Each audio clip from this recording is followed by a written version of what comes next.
Yo l'équipe, aujourd'hui nouvelle vidéo, on va parler du combat de Gervonta Davis contre Ryan Garcia et je trouve que c'est un combat qui est très intéressant et qui nous permet d'apprendre énormément de choses sur la boxe de manière générale. Je trouve que quand vous pratiquez la boxe, c'est toujours extrêmement intéressant de regarder les combats parce que ça vous apprend concrètement à faire en fait ce qu'on vous demande de faire sur le ring, que ce soit en sparring ou en combat. Vous allez vraiment développer votre œil, vous allez voir la technique, vous allez devenir critique sur la technique et vous allez potentiellement voir vous-même des erreurs ou alors des techniques que vous pourriez vous-même appliquer pour votre cas. Et là en l'occurrence, le combat entre Ryan Garcia et Gervonta Davis est un combat qui est extrêmement intéressant du point de vue technique. Personnellement, je me suis régalé. Pour ceux qui aiment la boxe et qui attendent vraiment une guerre, etc., ils ont été un peu déçus, c'est clair, mais en fait, pour ceux qui savent apprécier la technique et la manière de construire un combat, là franchement, on a tous été servis. J'ai pas fait une analyse vraiment à chaud parce que je trouve que c'est mieux de se poser et de réfléchir sur les éléments du combat, en fait, ceux qui ont permis à Gervonta Davis de gagner ce combat. En revisionnant plusieurs fois le combat, je me suis rendu compte de pas mal de choses que j'avais pas forcément vues directement au premier abord,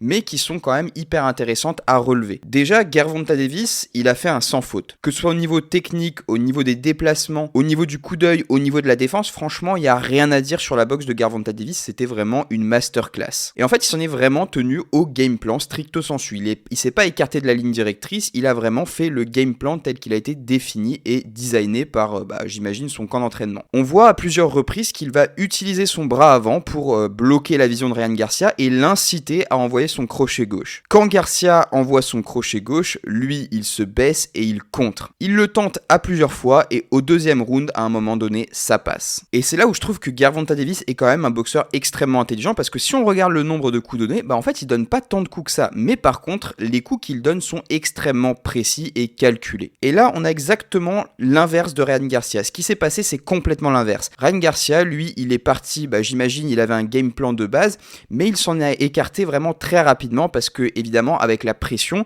il s'est senti pousser des ailes très rapidement dès qu'il a touché une ou deux fois.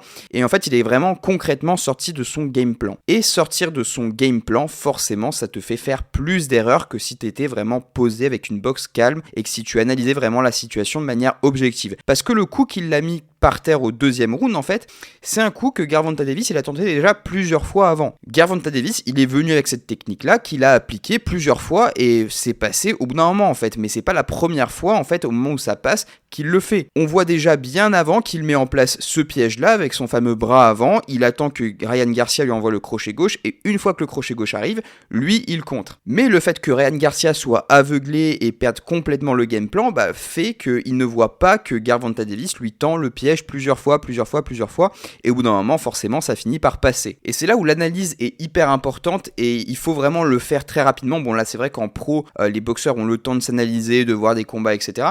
Mais c'est hyper important d'analyser les tendances de l'adversaire parce que là, pour le coup, Gervonta Davis, c'est exactement ce qu'il a fait et en fait, il l'a appliqué techniquement parlant. Il a vu que Ryan Garcia, il avait surtout et principalement un crochet gauche. J'ai pas envie de dire qu'il a qu'un crochet gauche parce que bon, c'est quand même un boxeur de très très haut niveau et que pour moi, il a beaucoup plus de qualité qu'un crochet gauche. Mais en tout cas, Gervonta Davis a annulé son crochet gauche et il a aussi capitalisé sur les erreurs qu'il a pu observer sur Ryan Garcia, notamment le fait que quand il envoie son crochet gauche, il a tendance légèrement à baisser la main et forcément à se faire contrer. En fait, c'est simplement, il a repris ce qu'a fait Campbell, etc.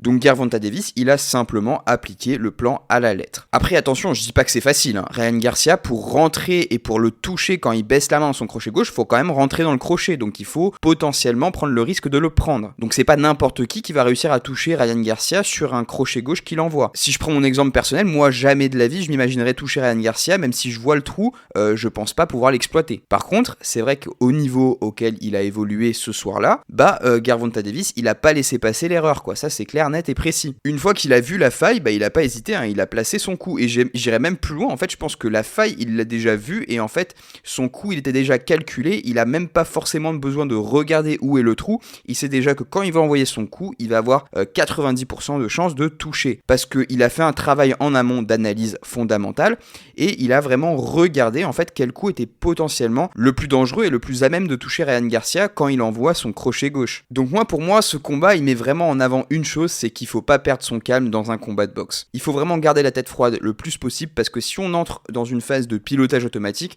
on finit par faire des erreurs et les payer. Et ça, c'est à mon avis l'erreur qu'a fait Ryan Garcia ce soir-là. Il y en a beaucoup qui vont dire oui, après le 7ème round, il aurait pu continuer, etc. Mais techniquement, en fait, Gervonta Davis annulait complètement la boxe de Ryan Garcia. Donc au final, est-ce que ça aurait fait quelque chose de plus? Ça aurait servi à quelque chose? Je pense pas. Franchement, je pense qu'on aurait eu le même schéma qui se serait appliqué sur les prochains rounds, quoi. Ça aurait été une fin similaire. Parce qu'au fur et à mesure du combat, on se rendait compte que Ryan Garcia, il finissait par lâcher le combat. En fait, il finissait par s'extraire du combat. Il boxait, mais son esprit n'était plus vraiment là, quoi. Il essayait plus vraiment de gagner, il essayait plutôt de survivre. En tout cas, c'est un combat qui m'a extrêmement plu. Deux boxeurs invaincus qui s'affrontent vraiment limite au meilleur moment de leur carrière. C'est pas une affiche qu'on voit souvent. Et franchement, ça, il faut le souligner et il faut l'encourager. Et je veux dire, au niveau de Ryan Garcia, il a quand même eu les cojones d'affronter un mec qui est quand même considéré comme un tueur, même pas au niveau de la catégorie des poids légers, mais dans tout le milieu de la boxe. Je veux dire, c'est considéré comme un des plus gros frappeurs du sport. Et il faut aussi tirer son chapeau à Gervonta Davis qui a quand même pris des risques, parce que Ryan Garcia, il a quand même des coups qui peuvent éteindre d'un seul coup. Donc tu prends potentiellement le risque de te faire toucher et de partir les fesses au tapis et de plus te relever. Donc pour les deux, c'est vrai que la pression de l'événement était quand même énorme et ça, je pense que franchement, ça requiert des cojones et faut le saluer. Après, honnêtement, je pense que Ryan Garcia, ça va peut-être lui permettre de se remettre en question, de changer un petit peu sa boxe, parce que c'est vrai que quand tu gagnes, on va dire que tu changes pas une équipe qui gagne en fait. On te dit oui, voilà, t'as peut-être quelques lacunes par-ci par-là, mais tant que tu continues à gagner, tu te remets pas vraiment en question. Peut-être que là, avec cette défaite-là, il va se remettre en question et il va changer sa boxe. Et comme il le dit, il y aura peut-être une deuxième chance, il y aura peut-être un deuxième combat. Est-ce que ce deuxième combat sera sa chance pour opérer une rédemption, ou alors est-ce que ça va être le même schéma? Je ne sais pas, c'est l'avenir qui nous le dira. En tout cas, n'hésitez pas à me dire dans l'espace des commentaires ce que vous avez pensé de ce combat, si vous l'avez aimé, si vous ne l'avez pas aimé et pourquoi. Sur ce, je vous retrouve dans les deux vidéos qui s'affichent à l'écran.